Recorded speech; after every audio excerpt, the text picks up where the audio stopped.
It was a hot and muggy afternoon when I began to reflect on the twisted paths my life had taken.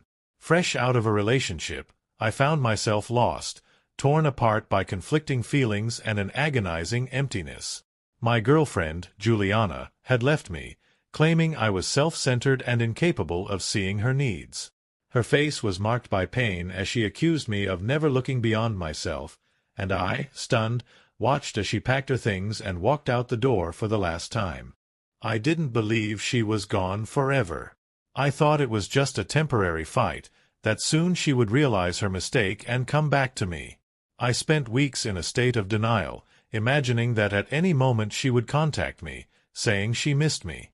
But that never happened. A month passed, and Juliana's absence became a palpable reality, a wound that wouldn't stop bleeding. Moreover, the tension at home was unbearable. My parents constantly fought, and the arguments quickly escalated to verbal and physical aggression. My father, once a respectable and loving man, had turned into someone unrecognizable, hurling insults and offenses at my mother. One day, unable to take it any longer, I asked him why he treated my mother so cruelly. His face hardened, and he finally revealed a secret that had been eating away at his heart. My mother was having an affair. My father discovered my mother's infidelity when he saw her at a restaurant with another man. They were laughing and talking like two love-struck teenagers. He didn't want to confront her at that moment but waited until she came home. When he confronted her, she tried to manipulate the situation, claiming they should stay together for the sake of the children. However, we were all adults and knew that the union was broken. My mother left home, taking my younger brother, Gabriel, with her. He was loyal to her despite everything. Our family bond, once unbreakable, was now shattered. And then, as if that wasn't enough, my mother filed a lawsuit to take all my father's money. I laughed, unable to believe how absurd my life had become. I found myself plunged into dark thoughts, questioning the purpose of a life filled with suffering. I decided to give in to alcohol and drugs, seeking momentary relief for my pain.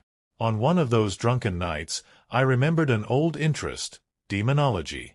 During my teenage years, I read about demons and summoning rituals but never had the courage to try something like that. That night, however, drunk and desperate, I decided to summon a demon. I chose a powerful demon whose name began with the letter B. According to the books, he could grant wishes in exchange for loyalty and servitude. I locked myself in the room, lit candles, burned incense, and chanted his name repeatedly. I promised my life in exchange for 2 wishes, that Juliana would come back to me and that my mother would suffer as much as she had made my father suffer. The next morning, I woke up with a terrible hangover and vague flashbacks of the ritual. I remembered speaking in a strange language, a hoarse and guttural voice that didn't seem like mine. For weeks, I waited for some sign that my request had been accepted. To my surprise, Juliana called me, saying she missed me. A few days later, I learned that my mother was losing the lawsuit and running out of money. It seemed that my wishes were coming true. However, I soon began to notice strange anomalies in time. One morning, I woke up twice on the same day. On another occasion, I was having dinner and suddenly found myself at school. Sounds of giant wings disturbed my nights, and a constant feeling of being watched terrified me. I sought help from a famous healer, but she proved incapable of breaking the pact. She told me that demons of that caliber could not be undone by simple earthly rituals. I had traded my soul for selfish desires and was now a slave to the demon I had summoned. Things gradually got worse. I began to notice small changes in my appearance. My eyes were more sunken, my skin pale and dry. My friends started to distance themselves, saying I was different, darker. Juliana, although she was back, seemed distant, as if a part of her knew something was wrong. She mentioned having terrible nightmares where I appeared as a dark figure controlled by evil forces. The nighttime noises became more intense. They weren't just wings flapping but also whispers, distorted laughter, and the feeling of being touched by invisible hands. In one of those moments of panic, I saw shadows moving through the house, shadows that didn't belong to anyone I knew. The lights flickered, and the temperature dropped drastically, leaving me paralyzed with fear. Desperate, I returned to the healer, begging for a solution. She looked at me with compassion and sadness, saying there was only one way to appease the demon. I would have to fulfill the second part of the pact even more diligently. I had to form a cult, attract followers, and spread the demon's influence on Earth. Upon hearing this, a mixture of horror and resignation filled me. Now, I am at a crossroads. Part of me wants to fight, try to find a way to undo what I did, even knowing it might be futile. Another part, the darker part, is considering giving in completely, accepting my role as the demon's servant and fulfilling his wishes to prolong my existence. I live with the constant fear that each day might be my last, that the next time I close my eyes to sleep, I won't wake up as myself. My life has become a continuous nightmare, a battle between despair and hope, between light and darkness.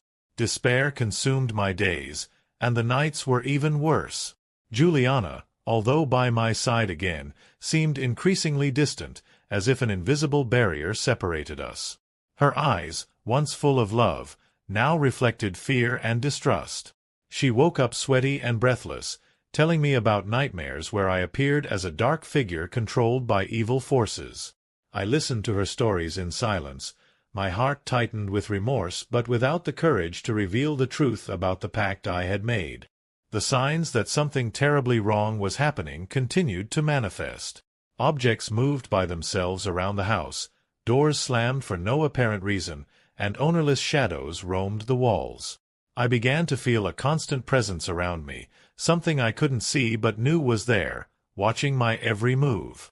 One day, while walking through the city trying to escape the hauntings of my mind, I noticed people around me starting to avoid my gaze. It was as if an aura of darkness surrounded me, driving away anyone who tried to get close. I passed an old friend who looked at me with a mix of pity and fear before hurrying away. The isolation became increasingly suffocating, and I knew it was only a matter of time before loneliness completely swallowed me. It was in this state of hopelessness that I decided to seek the healer again, my last hope for redemption. As I entered her small house, the smell of incense and herbs enveloped me, bringing a momentary sense of calm. She received me with a tired look, as if she already knew the reason for my visit. "You have returned," she said, her voice soft and understanding. "Sit down. We have much to discuss." I told her about recent events, about Juliana, the shadows, and the disturbing sounds. She listened attentively, without interrupting, and when I finished, she took a deep breath before speaking. "The demon you served is powerful and relentless," she said. "The pacts made with him are not easily undone, but there is a way to lessen his influence. However, it will be a dangerous journey, requiring great sacrifice and courage." I was willing to do anything. I could no longer live with the weight of guilt and the constant terror. I asked what I needed to do, and she explained about an ancient purification ritual, a way to face and hopefully appease the demon. The ritual involved a journey to a sacred place, a lost temple in the mountains, where I would need to perform a series of trials to demonstrate my sincerity and repentance. Each trial would be a test of character and strength, a chance to show the demon that I was willing to change and pay for my mistakes. Without hesitation, I began to prepare for the journey. Juliana, worried about my safety, insisted on accompanying me, despite my attempts to dissuade her. Deep down, I knew I needed her by my side, that her presence would be my anchor in the storm. The journey to the temple was arduous and exhausting. We faced storms, treacherous terrain, and a biting cold that seemed to want to freeze our souls. But with each step I took, each obstacle I overcame, I felt a small spark of hope ignite in my heart. When we arrived at the temple, an old monk received us. His eyes were deep and knowing, and he guided us to the interior of the sanctuary where the trials would begin. The first trial was to face my own fears. I was led to a dark chamber where shadows came to life and venomous whispers filled the air. I relived painful moments, facing visions of Juliana leaving me, my parents fighting, and my own reflection distorted by remorse and regret. The second trial required me to confront my anger and hatred. I was taken to a hall where figures from my past emerged, mocking and insulting me. I saw my father, my mother, and even Juliana, all accusing me of being the cause of their pain. Amidst the emotional storm, I needed to find within myself the strength to forgive and let go, dissolving the anger that corroded my soul. The third and final trial was the hardest: to sacrifice something I loved. The monk handed me a knife and asked me to choose between my selfish desire to have Juliana back and her well-being. I looked at Juliana, our eyes meeting, filled with love and understanding. I knew the right choice was to free her from the burden of my pact. With tears streaming down my face, I cut a lock of her hair, symbolizing my renunciation of my selfish desire. When the ritual finally ended, a sense of peace enveloped me. The monk explained that although the demon was still present, his influence over my life had diminished. I still needed to be vigilant, to live a life of goodness and righteousness to avoid falling back into darkness. Juliana and I returned home, different from when we left. Though the road ahead was uncertain, we knew that together we could face anything. The price of my ambition was high, but the journey of redemption taught me the true value of life, love, and sacrifice. Now, with a renewed heart and a soul determined to do good, I walk towards a future where light and darkness coexist, always reminding myself of the power of the choices we make and the price we are willing to pay for them. Approximately 10 years ago, in a small village in Colombia where I am originally from, we lived in a house situated at the end of a 200-meter-long piece of land. For economic reasons, there was no lighting of any kind along the path. Each time I passed through the gate from the street, I could see the house at the far end, dimly lit by a few weak lights. It was quite a large house for our family, with 2 floors. Next to it, there were some very old swings, which were essentially there for the nostalgia of my parents, as neither my sisters nor I used them any more. Every time I passed by at night, I felt something in my chest, a sensation that I was not alone. It stayed as just a feeling until the night when my story takes place. That night, everything seemed normal. My parents had already gone to bed, and my sisters were in the next room playing.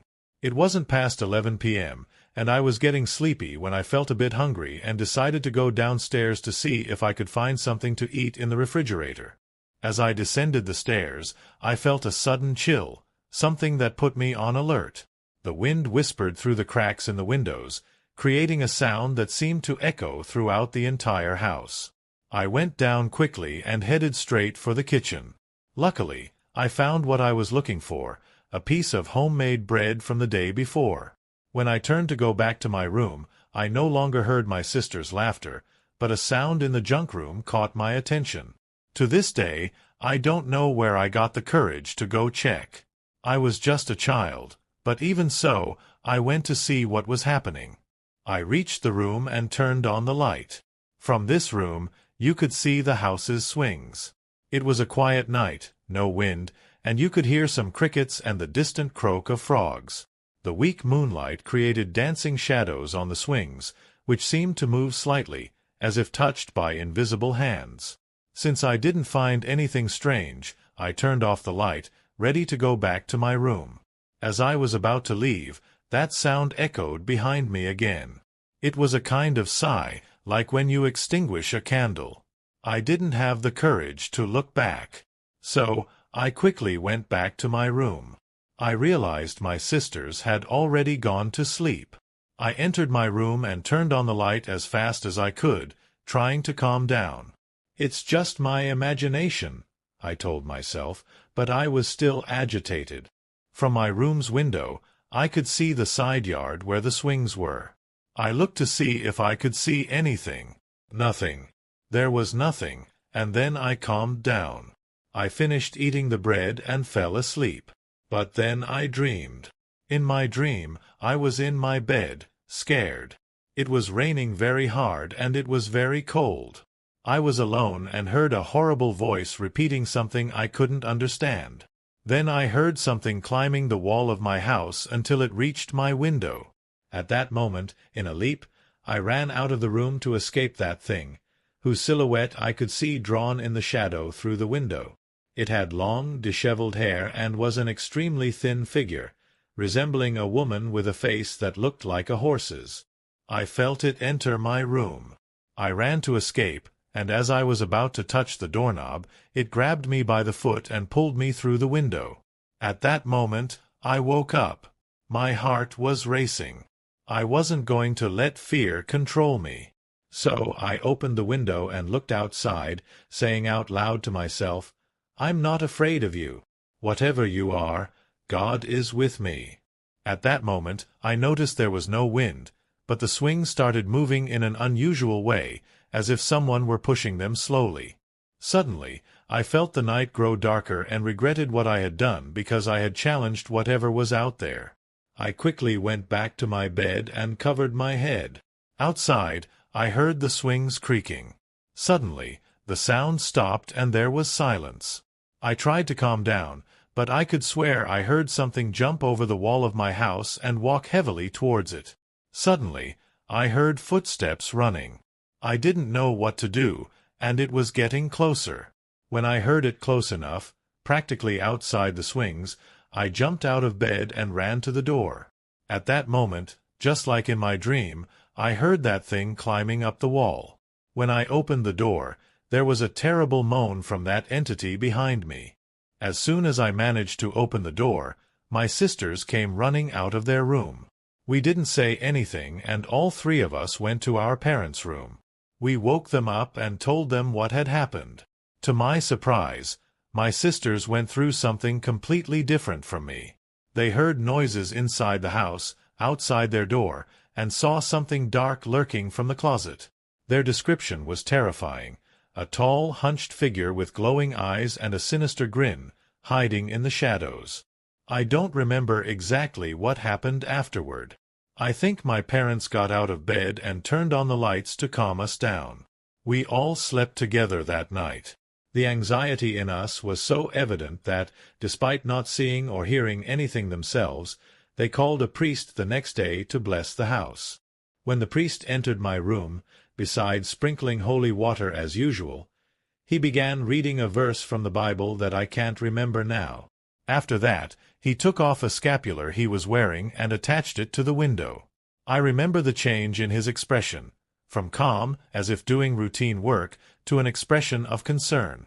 The priest said something about us having nothing more to fear, that the house was safe, and that we should stay closer to God more than ever. Finally, he talked to my parents and left. My parents repeated what the priest had said, that there was nothing more to fear, that everything was resolved. But despite that, I didn't want to sleep alone in my room for a few days. My parents allowed me to sleep with them, and after a few nights I was able to sleep alone again. We moved out of that house about 5 years later, and although we went through other scares there, nothing compared to what happened that night. My sister, on the other hand, wasn't as lucky, as she continued to experience similar and even stronger phenomena. Even today, I wonder what happened that night, what that thing was, that woman who climbed up to my window. The memories of the shadow in the window and the swings moving by themselves still haunt me, and quiet nights were never the same again. I want to tell you something that happened to me when I was a teenager. Something I shouldn't have seen, something that didn't concern me. When I was 13 years old, my parents worked night shifts, so I was alone at home from 10 p.m. to 4 a.m. We lived on a quiet street in the capital, in a modest house with brick walls and a somewhat neglected front garden. The houses on our street were quite close to each other, separated by narrow corridors and low walls that allowed us to hear everything that happened on the other side. During the nights, while trying to sleep, I would hear an argument coming from the house behind ours. The street we lived on had an air of abandonment.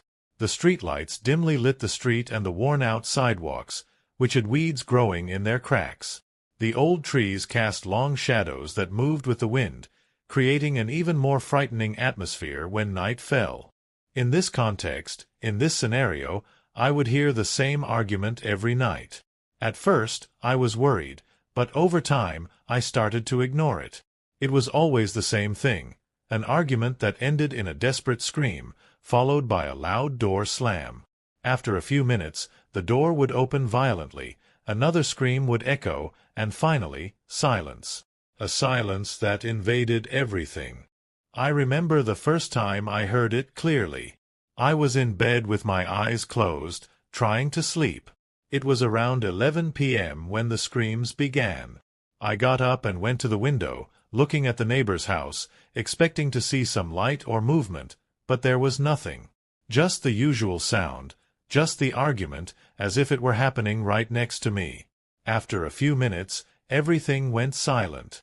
This pattern, as I said, repeated almost every night. I concluded that it was just an extremely noisy couple. I didn't think much about it until one day, during dinner, I decided to mention it to my parents. "Mom, Dad, have you ever heard the neighbors arguing at night? I feel like something worse could happen one of these days." My parents looked at each other with a worried expression before turning to me. "Which neighbors are you talking about?" my mom asked. "The ones behind us, the house behind. They're always arguing and screaming at night. Then, I hear a loud noise and a scream, and I feel like something more violent could happen," I responded, confused by their reaction. My parents exchanged glances again, and my dad asked me very seriously, "Are you sure about what you're saying, or did you hear something?" "Hear what?" I asked, now worried. "I'm just telling you what I heard." My mom sighed and looked at me. "Juan, listen carefully. What you're describing, what you're saying you hear, matches exactly what happened on the last night of the neighbors behind us. The last sounds we heard from them were an argument and screams before they disappeared forever." I was paralyzed. I couldn't believe what I was hearing. My parents explained that the former neighbors had a heated argument one night, followed by a scream and a door slam. The next day, the house was empty. The woman's family came looking for her. They said they saw her husband in another city, but no one had heard from her since. The husband claimed she had left, but no one believed him. She would never have left without saying goodbye to her family, and no one ever knew her fate. I had no way of knowing that what I was hearing every night matched that tragedy.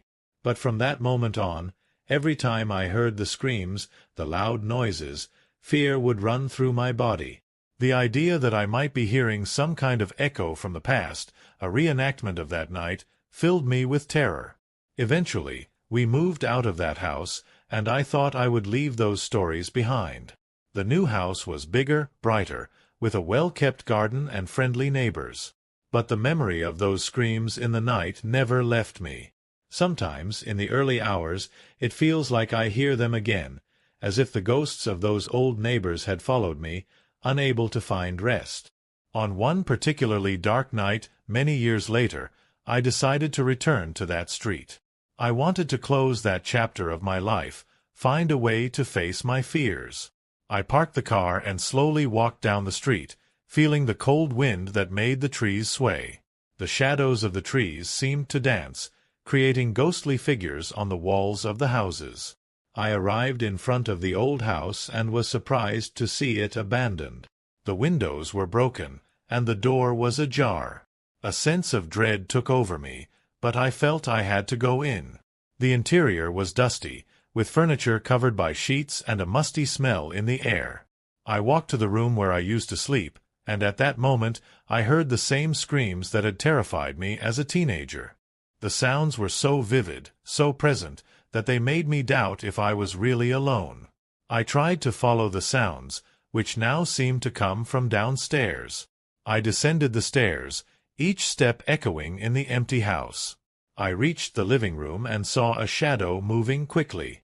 My nerves were on edge when a door slammed shut behind me. The sound of the scream echoed again, louder and more desperate.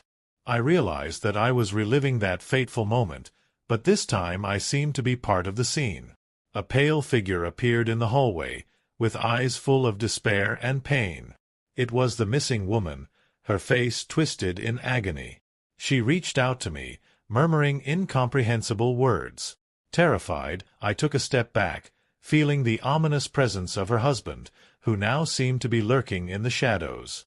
I fled the house, my heart pounding uncontrollably. When I finally got out, the streetlights seemed dimmer than ever. I got into the car and sped away, the screams still echoing in my mind.